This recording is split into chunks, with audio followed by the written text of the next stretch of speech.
Vettaiyan box office வசூல். Chennai super star Rajinikanth நடிப்பில் கடைசியாக ரிலீஸ் ஆன படம் வேட்டையன்.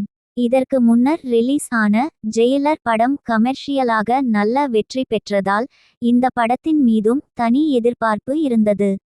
இது மட்டும் இல்லாமல் ஜெயிலர் படம் பாக்ஸ் ஆபீஸில் 650 ரூபாய் கோடிகள் வசூல் செய்தது. இதனால் வேட்டையன் படம் அதைவிட அதிக அளவு வசூல் குவிக்கும் என எதிர்பார்க்கப்பட்டது.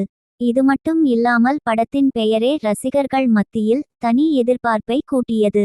படம் குறித்த அறிவிப்பில் சூப்பர் ஸ்டார் பேசிய குறி வெச்சா இறை விழணும் எனும் வசனம் இணையத்தில் ட்ரெண்ட் ஆனது. இந்நிலையில் படம் வெளியாகி நேற்றுடன் 12 நாட்கள் ஆகின்ற நிலையில் படத்தின் வசூல் குறித்து இந்த தொகுப்பில் காணலாம்.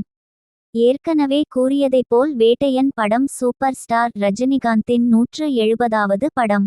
படத்தினை ஜெய் பீம் படத்தை இயக்கிய ஞானவேல் இயக்கினார். லைகா நிறுவனம் படத்தை தயாரித்துள்ளது.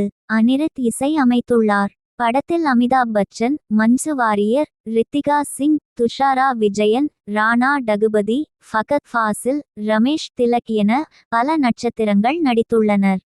இயக்குனர் ஞானவேலின் படம் என்பதால் படத்தில் கட்டாயம் சமூக அக்கறை கொண்ட கருத்து இருக்கும் என எதிர்பார்க்கப்பட்டது. அதேபோல் சூப்பர் ஸ்டார் படம் என்பதால் அதிரடி காட்சிகளுக்கு பஞ்சம் இருக்காது எனவும் எதிர்பார்க்கப்பட்டது. முற்போக்கு சினிமா படம் ரிலீஸ் ஆனபோது சூப்பர் ஸ்டார் ரஜினிகாந்த் ரசிகர்களையும் படம் திருப்தி செய்தது. ஞானவேல் ரசிகர்களையும் திருப்தி செய்தது. குறிப்பாக நீட் தேர்வு கோச்சிங் என்ற பெயரில் நடைபெறும் கொள்ளை மற்றும் என்கவுண்டர், போலி என்கவுண்டர் என அனைத்திற்கு எதிராகவும் இந்த படம் பேசியுள்ள அரசியல் பெரும்பான்மையான மக்களாலும் ரசிகர்களாலும் வரவேற்பை பெற்றது.